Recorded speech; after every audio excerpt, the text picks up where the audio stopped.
नमस्कार दोस्तों, आपका अपना चैनल लखन हॉरर स्टोरी में आपका स्वागत है। आप सुन रहे हैं हॉरर कहानी, वो भी मेरी जुबानी। दोस्तों, आज की हमारी कहानी तंत्र मंत्र किसी के ऊपर किया गया हो कैसा असर होता है।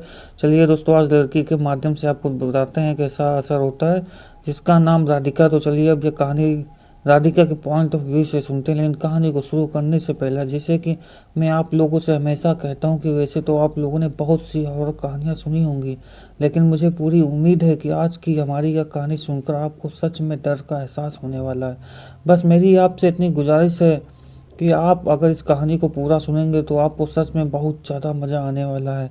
साथ ही अगर आप पहली बार हमारे इस चैनल पर आए हैं तो चैनल को अभी सब्सक्राइब कर लीजिए। ऐसा करने से हमारी और आपकी नज़दीकियाँ बढ़ जाएंगी और आगे आने वाली वीडियो आप तक आसानी से पहुंच जाएगी।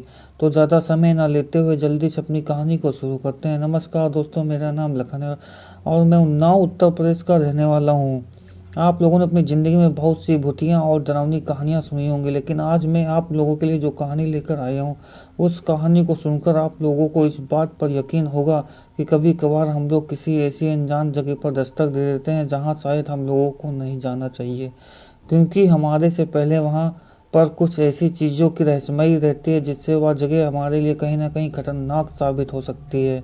लेकिन फिर भी हम लोग उन सब बातों पर ध्यान ना देते हुए सिर्फ एक एंजॉयमेंट के चलते इन सारी चीज़ों को नज़रअंदाज कर देते हैं, और फिर वही चीज़ हम लोगों के लिए आगे जाकर भारी पड़ जाती है। दरअसल यह कहानी शुरू होती है।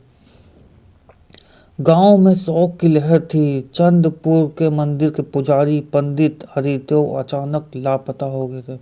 लोग बताते हैं कि वह रात में अंतिम बार उस पुराने पीपल के पेड़ के पास देखे गए थे, जहां कोई जाने की हिम्मत नहीं करता। उनकी बेटी राधिका आंसुओं में डूबी गांव के चौपाल में खड़ी होकर बस यही कह रही थी, पिताजी को कोई शक्ति ले गई, उन्होंने कुछ गलत कर दिया था। उसकी आवाज़ में एक अजीब दर्द था जिसे सुनकर वह मौजूद हर आदमी कांप उठा। गांव में किसी न किसी रात पेड़ की ओर जाने की हिम्मत नहीं की, लेकिन एक दिन कुछ युवकों ने जिज्ञासा में वह झांका। जैसे उन्होंने पेड़ के पास कदम रखा, हवा में अचानक चीखों की गूंज उठी। वहां खून से सने तंत्र मंत्र के चिन्ह बने थे और बीच में एक बुरी तरह जला हुआ कागज पड़ा था, जिस पर कुछ रहस्यमयी शब्द लिखे थे। अमावस्या की रात दरवाजा खुलेगा। गांव के बुजुर्गों ने कहा कि यह कागज वही था जिसे हरिदेव पिछले कुछ महीनों से मंदिर पर पढ़ रहे थे। उनके पास ऐसी कोई पुस्तक नहीं जो आम आदमी के समझ के बाहर थी। राधिका ने अपने पिता की पुरानी किताबों को खंगालना शुरू कर दिया। एक पुरानी किताब ने उसे एक पन्ना मिला जिस पर कांपते हाथों से लिखा था, मुझे रोक लो, मैं गलत रास्ते पर हूँ। शक्तियाँ मुझे पर हावी हो रही हैं। अगर मैं हार गया तो ये गांव बर्बाद हो जाएगा। उस डायरी में कई तांत्रिक मंत्र लिखे थे जिनमें एक अजीब सी खिंचाव वाली ऊर्जा थी। राधिका की आंखों में आंसू आ गए। क्या उसके पिता ने खुद को किसी भयानक शक्ति के हवाले कर दिया था? एक रात जब पूरा गांव सो रहा था, राधिका अपने घर में बैठी थी। अचानक उसकी खिड़की से एक तेज साया गुजरा। उसने देखा कि घर के आंगन में वही तांत्रिक चिन्ह खुद ब खुद उभर आए थे। एक अजीब सी आवाज आई, हरिदेव अब हमारे हैं। अचानक कमरे की दीवार पर हरिदेव की परछाई उभर आई, जो धीरे धीरे मुस्कुरा रही थी, लेकिन वह मुस्कान इंसान की नहीं थी। डर के मारे राधिका गांव के तांत्रिक से मिलने गई। एक गुप्त बात जानता था। उसने कहा, हरिदेव ने उस किताब को छेड़ा जिसे कभी नहीं खोलना चाहिए था। यह केवल मर्त आत्माओं के लिए थी, लेकिन उसने नियम तोड़ा। अब वो आत्माएं लौट रही हैं। जब राधिका ने पूछा कि अब क्या होगा, तांत्रिक ने कहा, अगली अमावस्या की रात जब पूर्ण अंधेरा होगा तभी कुछ भयानक होगा। तुम्हें अपने पिता को बचाने के लिए खुद को बलिदान देना होगा। अमावस्या की रात करीब आ रही थी और राधिका का दिल डर से कांप रहा था। गांव में अजीब घटनाएं बढ़ती जा रही थीं। पशु बिना किसी कारण मर रहे थे। कुएं का पानी लाल हो गया था। लोगों के सपनों में पंडित हरिदेव की एक विकृत छवि उभरने लगी थी।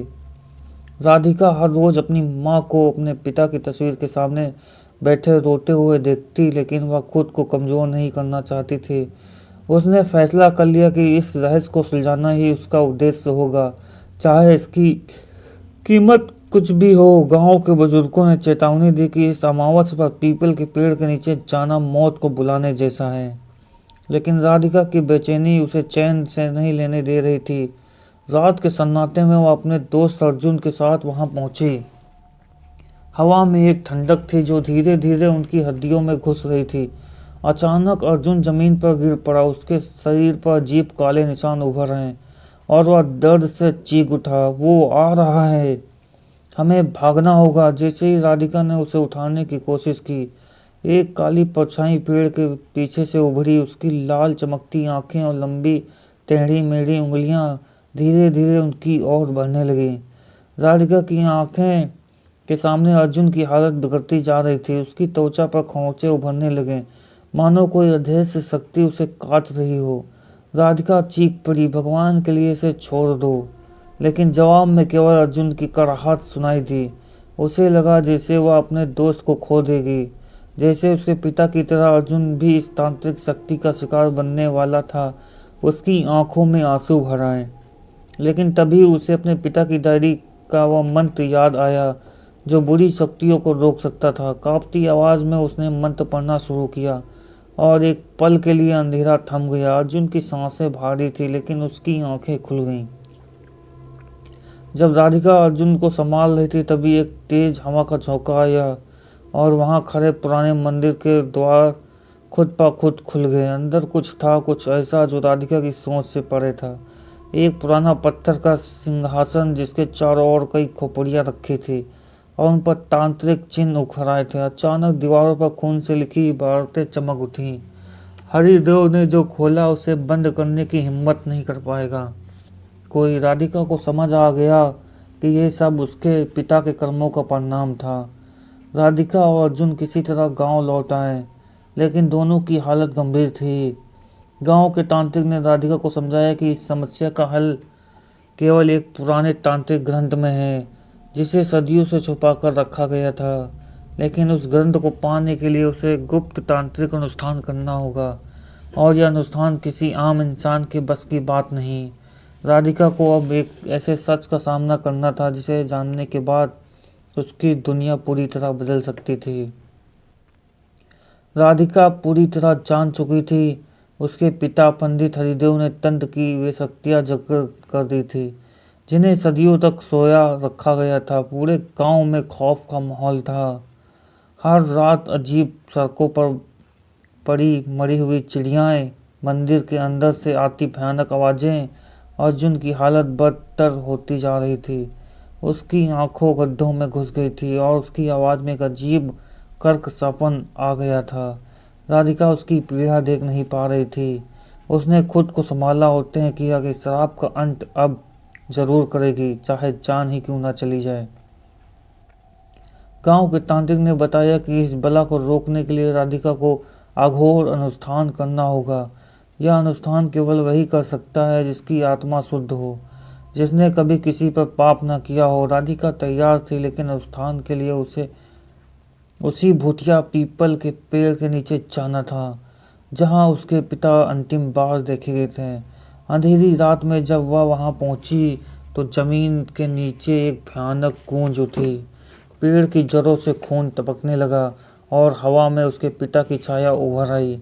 लेकिन वह अब हरिदेव नहीं थे, वे एक अज्ञात शक्ति के वश में आ चुके थे। उनके चेहरे पर एक भयानक मुस्कान थी और आंखों से लाल चमक निकल रही थी। राधिका कांप रही थी। उसने कांपते हाथों से अपनी माँ का कड़ा पकड़ा, अपने पिता की ओर बढ़ी। पिताजी, आपने ये क्या किया? उसकी आंखों से आंसू बह रहे थे, लेकिन हरिदेव की आवाज़ में अब दया नहीं थी, बस एक भयावह ठंडापन था। मैंने जो खोला उसे बंद नहीं कर सकता।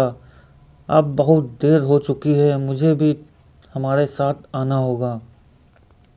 राधिका का दिल टूट चुका था। उसकी आंखों के सामने उसके पिता का इंसान से राक्षस में बदलना आसानिया था, लेकिन वह जानती थी कि अगर आज उसने हार मान ली तो पूरा गांव इस शराब का शिकार हो जाएगा। राधिका ने हिम्मत जुटाकर अनुष्ठान शुरू किया। जैसे ही उसने मंत्र पढ़ना शुरू किया, हवा तेज चलने लगी और चारों ओर धूल का बवंडर उठ खड़ा हुआ। तभी अचानक अर्जुन की आवाज आई, राधिका भागो। राधिका ने देखा कि अर्जुन के शरीर पर गहरे घाव बन चुके थे, लेकिन उसके चेहरे पर रहस्यमयी चमक थी।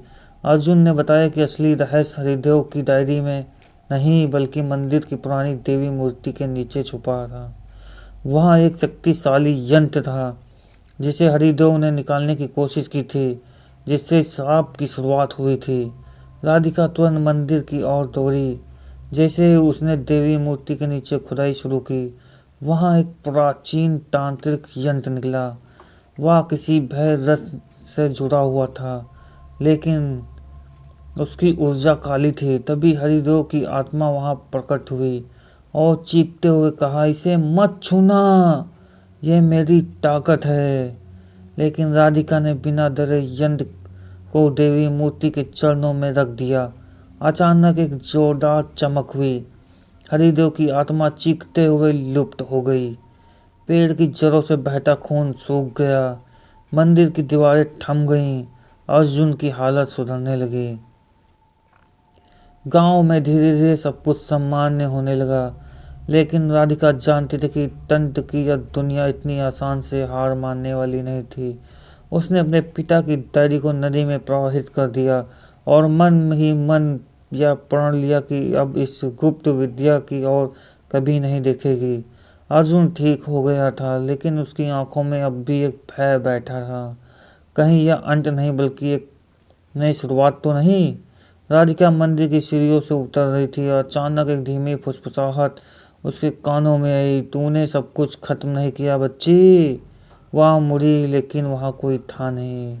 दोस्तों, वीडियो का अंत हो चुका है। वीडियो को लाइक कर दीजिए और कमेंट में अपनी राय जरूर दीजिए। आपको स्टोरी कैसी लगी। चैनल को सब्सक्राइब करना बिल्कुल मत भूलिएगा, ताकि अगला वीडियो अब तक आसानी से पहुँच जाए।